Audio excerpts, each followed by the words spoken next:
November 6th Skyview Network, sponsored by Terry Lambert Hyundai. If you were asking yourself today, when was the last time it hit 90 degrees?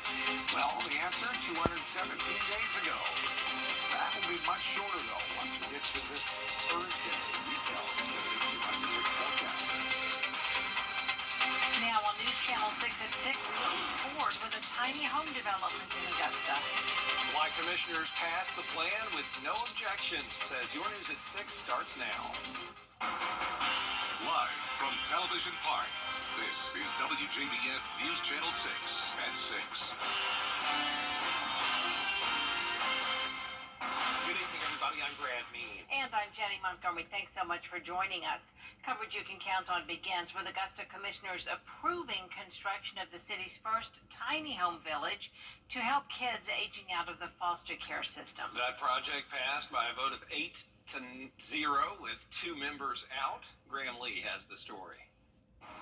Bridge Builder Communities founder Jackson Drumgoole says this effort has been nearly 40 years in the making after watching his own family members go through the foster care system as a kid. Now commissioners are deciding whether to make Drumgoole's dream a reality. Our mayor has been supportive, the commissioners have been supportive up to this point, so we're excited that we'll move forward today with the bill. A big step forward towards the city's first tiny home village, and city leaders agree it's the right move. We need to make sure that we're doing something that's good for Augusta. Augusta is a place that is moving forward. We've got some good innovative stuff going on here in Augusta. I'm hoping that this will be one of them. To my knowledge, know of any other foster care tiny home properties in Augusta that it does the foster care, but it's worth a try. Commissioners voting 8-0 on the proposal, but District 4 Commissioner Alvin Mason saying he can see the issues that some neighbors are having.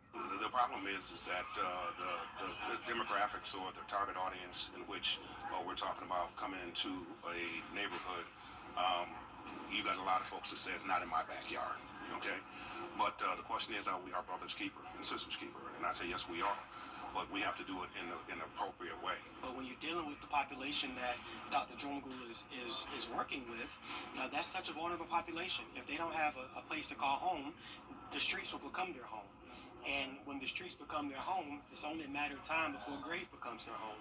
Drumgoole says the tiny home village will break ground this summer, with hopes to finish by the end of 2025. In Augusta, Graham Lee, WJBF News Channel 6.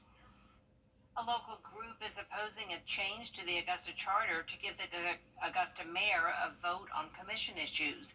Governor Brian Kemp signed a bill to allow for a referendum on the issue. Currently, the mayor can only vote in the case of a 5-5 tie. The issue now goes before Augusta voters in the upcoming primary election. I believe that there was a lack of integrity of the mayor and commissioners who signed the document, the so-called resolution, and sent it to the legislative delegation. They violated their own procedures by sending this to the delegation without having a full discussion in a public meeting. The primary election is on May 21st. It is time now for a first look at our weather. For that, we turn to Chief Meteorologist Tim Miller. Guys, a great looking day today. I mean, we had plenty of sunshine, and there'll be details in just a few minutes. Jenny, Brad? Tim, thanks. A former Richmond County deputy facing charges tonight. Investigators say Harlem police arrested Deputy Terrence Driggers for a domestic incident. Driggers was off duty at the time of his arrest. He'd worked for the sheriff's office since 2015 and has resigned. A Columbia County deputy has been injured by a fleeing suspect. Investigators say Bobby Burnett came to the sheriff's office headquarters requesting a background check. When it was discovered, he had an outstanding arrest warrant for probation violation. Burnett left the building in his car after being confronted by deputies, dragging Lieutenant Brandon Thacker for about 100 yards. Burnett was arrested after a chase and charged with aggravated assault of an officer and fleeing law enforcement.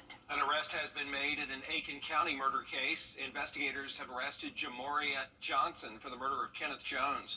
That happened October 31st of last year at the intersection of Sumter Street and Sunday Avenue. Johnson being held at the Aiken County Detention Center. 4 people in our area have died over the past 2 weeks because of domestic violence. Bria Smith is here with a look at the warning signs. That's right, Brad. On April 1st, a mother and her son were stabbed to death and their home was set on fire. Her boyfriend is charged with murder. Just 7 days later, Latoya Price was shot to death in her home during a domestic violence incident. The National Coalition Against Domestic Violence says nearly 20 people per minute are physically abused by an intimate partner in the U.S. Whether it be physical, emotional, sexual, or financial abuse, they all come in a cycle that experts say many victims find it hard to come out of. Experts say a person will return to their partner 7 times before finally leaving the situation. It might start out tensions building. You know, you notice you're kind of walking on eggshells, but not really sure why. Just kind of keeping things normal, and then there's an incident. And it might be verbal, it might not seem that big of a deal at first. You know, it's something to kind of make you, you know, kind of stop and think, is that okay?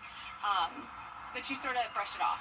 And then there's, you know, of course they're apologizing, and the cycle begins again. If you or someone you know might be experiencing a similar situation, feel free to call the 24-hour Safe Homes hotline on the screen at 706-736-2499. Jenny? All right, thanks, Bria. Georgia ranks as one of the top 10 states for bullying. Data shows Georgia ranks high when it comes to high school students involved in physical fights, students who attempt suicide, and lenient laws for bullying policies. A new report shows people with developmental disabilities were most likely to be bullied due to their physical limitations. Or when you're looking for signs of depression and suicidal ideation and anxiety in children, look at their overall well-being. Are they sleeping more or less? Are they eating more or less?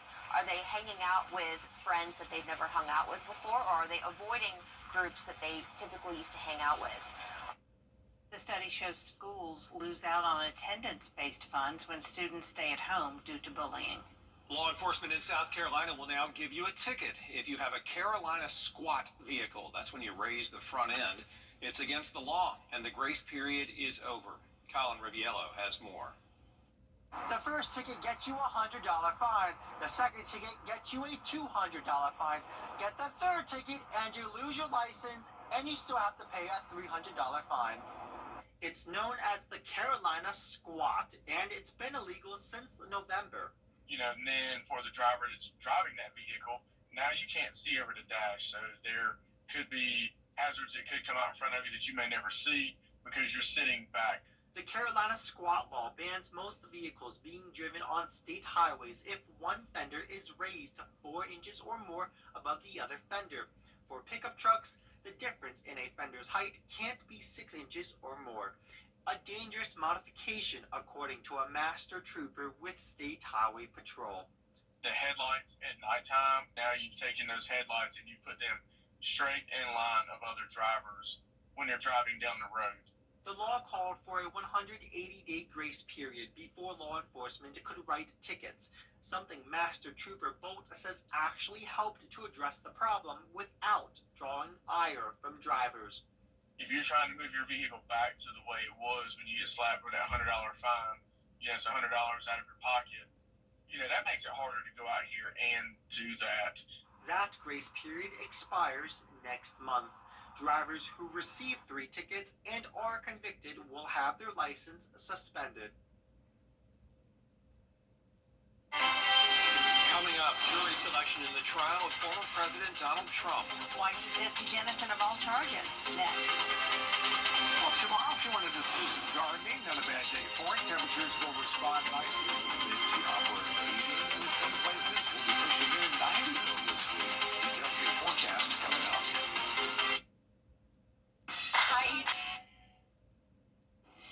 Jury selection is underway in the New York trial of former President Donald Trump. The court says it's looking for people who can be fair and impartial in deciding whether the former president is innocent or guilty. The trial centers on accusations that Trump falsified business records as hush money payments to hide affairs. Former President Trump denies the accusations. I was paying a lawyer and marked it down as a legal expense. Some accountant, I didn't know, marked it down as a legal expense. That's exactly what it was. Lawyers are looking for 12 jurors and 6 alternates in the trial. Dozens have already been dismissed for saying they cannot be fair and unbiased. Tim joining us now for a look at the weather. Yeah, let's look at the almanac for today. What a lovely day. 84 degrees. That's pretty nice. Average high 79, so a little above that. And what's going to keep going on up? Forecast. Straight ahead. When you save time, Strategy is key. You don't step onto the field without a game plan. It's the same when you're fighting for justice. Go Big and Green Law has a playbook to win. They won't drop the ball when it comes to fighting for your rights. Contact us today and let us show you what it means to have a winning team on your side. Sundays. It's the new season of Collector's Call on MeTV. We're taking it to the next level with more memorable collections. Sundays at 6:30 on MeTV, WJBF 6.2. Local Living, Saturday mornings at 9:30 on News Channel 6. You can't always choose the weather, but you can choose your weather app. Go with the most accurate and most trusted, the Live 536 mobile app. Download it today. Now, your most... Up next, we're going to recap the WNBA draft. Plus the latest installment of centuries-old tradition in sports. I'm Phyllis Salazar. Up to $5,500 cash, depending on the model. Either way, you'll get a winning machine that can do it all. Get your JCB Mini Excavator today at Palmer Equipment on the bypass in Washington, Georgia. Tired of what you see at all those other stores? Come see Weinberger's Furniture's new accessories. Check out the selection that changes daily. See our huge rug department. Buy a beautiful rug, and if it doesn't work, just bring it back. Can't decide what you need? We have stress-free in-home design. Our experts help you create customized spaces you'll love right in your own home. And for a limited time, get 20% off all accessories. Can you really get all this at prices better than the internet? Yes, you can. The Coffee Club on News Channel 6, sponsored by Honda Cars of Aiken. Weather headlines on News Channel 6, brought to you by Hickson Roofing. Now, WJBF sports coverage you can count on. Well, the WNBA draft held last night up in Brooklyn, New York. Andrew Dimbert has a recap of the historic night.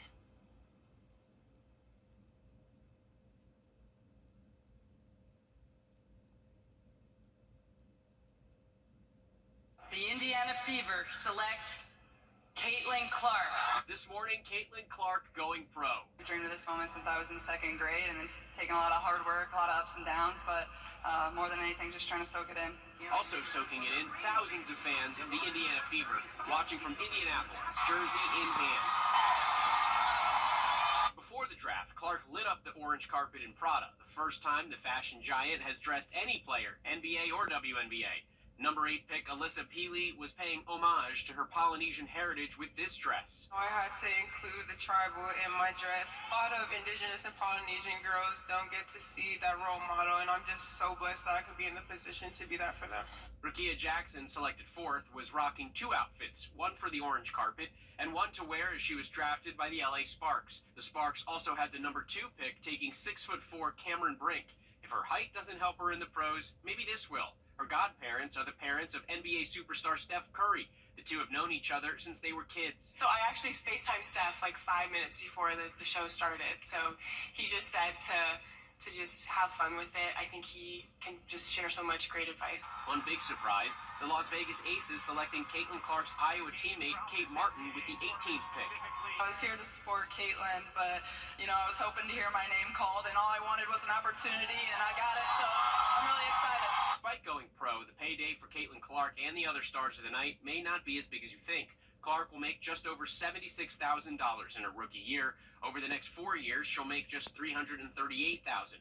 Compare that to the men of the NBA, who take home a minimum salary of just over $1.1 million. The top draft pick last year made more than $12 million. Of course, the NBA plays more games and makes far more revenue than the WNBA, but with Caitlin Clark's popularity, that revenue gap could begin to shrink. Andrew Dimbert, ABC News, New York.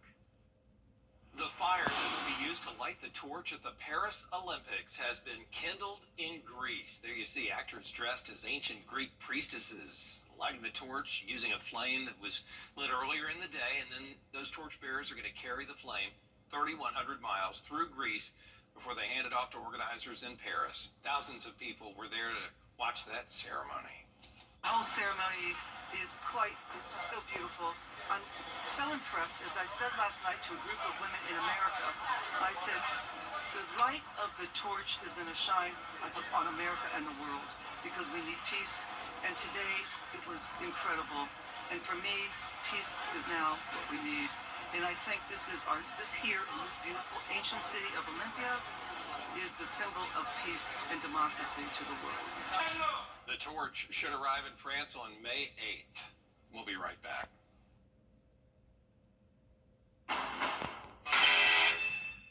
Over the years, thousands of people have gotten their hands on one. And who knows, you could be next. Win your very own Good Morning Augusta coffee mug at WJBF.com/coffee club. Sponsored by Honda Cars of Aiken.